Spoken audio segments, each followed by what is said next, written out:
మాకు కూడా వస్తుంది కానీ నేను అఫీషియల్గా వచ్చింది మాత్రం వేద్దామని. ఒకటి టిట్ ఫర్ ట్యాట్ ఉంటుంది రజనీ గారు ఎప్పుడైనా సరే.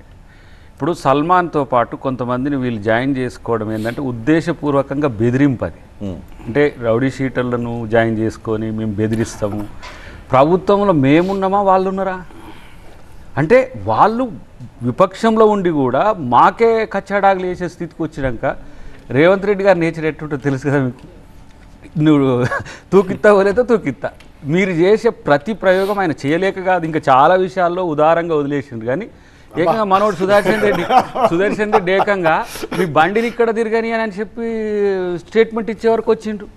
ఒక ఎక్స్ ఎమ్మెల్యే ఏది డ్రైవర్ను పట్టుకొని ఇక్కడ తిరగొద్దు, మీరు ఇక్కడ తిరగనీయమని చెప్పేస్తే నవీన్ ఏమన్నాడు, నేను లోకల్, మీరెక్కడి నుంచి వచ్చిందని చెప్పి అది ఇచ్చిన వాస్ట్ ట్రోల్ చేసి వీళ్ళు ప్రాపగండాన్ని నమ్ముకుండ్రు, ట్రోల్స్ని నమ్ముకుండ్రు. మేము క్షేత్రాన్ని నమ్ముకున్నాం, ప్రజల్ని నమ్ముకున్నాం, ముఖ్యమంత్రి గారి యొక్క విజన్ ఏందో చెప్పగలిగినాం.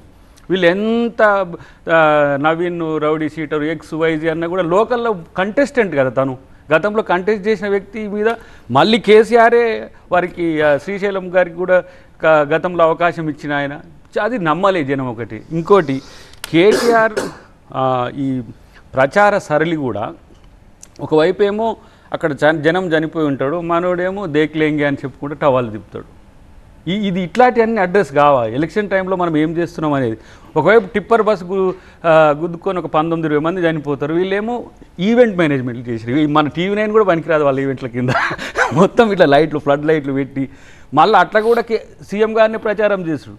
బట్ వన్ థింగ్, బాకీ కార్డు వేసిండ్రు. బాకీ కార్డు మీదనన్నా వాళ్ళు పోయి ఉంటే ఏమన్నా ఇంకా కొంచెం అడ్వాంటేజ్ ఉండిందేమని నాకు అనిపించింది. బాకీ కార్డు లేదు, మొత్తం ఇక ఎట్లా అసలు ఓడిపోతుంది కాంగ్రెస్, మేమే గెలుస్తున్నామని చెప్పి ప్రచారం చేయడం ఒకటి. ఇగో రౌడీయిజం దబాయింపు అనే దగ్గర మాత్రం ఎవరు కొంచెం రౌడీయిజం కాంగ్రెస్ మీద అన్నాడు, బీహార్ జూబ్లీస్ ఒకటే అంటారు. ఇవా పాపం ఇక సుమన్ ఇక అట్లా అంటాడు.